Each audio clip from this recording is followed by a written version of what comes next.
আমরা এখন ব্রেক, আধা ঘন্টা ব্রেক। চা বাগানে ছবি তুলবে, প্রতিমা আসছে।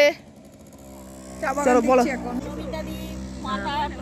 হ্যাঁ, নমিতা দি একটু অল্টিটিউড সিকনেস দেখা দিয়েছে মনে হচ্ছে। এবার ঢুকছে ও। এটার কোনো সেন্ট থাকবে না।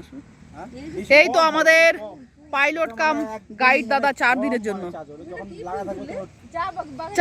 চায়ের ফুল ফলও আছে, দেখো দানা দানা ফল আছে। এটা কিন্তু বড়া খায়। বলো, এই ফুলের চায়ের ফুলের বড়া খায়। চায়ের ফুলের বড়া খায়। আমরা নিয়ে গিয়ে হোমস্টেতে ভেজে খাবো। না, এটা বানাতে ভালো জানি। চায়ের ফুলের বড়া খাবি? চলো, ওরা এখন চা বাগানে একটু ছোট্ট করে ট্রেক করছে। এরকম ফুলেই দেখো।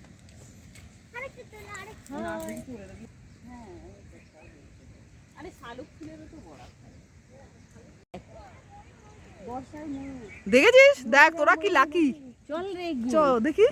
দেখি ময়ূরী মনে হয়। হ্যাঁ, ময়ূর দেখতে পেয়েছি। ময়ূর না, ময়ূরী। দাঁড়া, আরো বেশি উঁচুতে উঠিস না। এই দেখেন এখানে দুটো ময়ূর রয়েছে। রামধুরা যাওয়ার পথে চা বাগানের কিছু সৌন্দর্য আমরা ক্যামেরা বন্দি করলাম, সেটাই তুলে ধরেছি এই ভিডিওতে।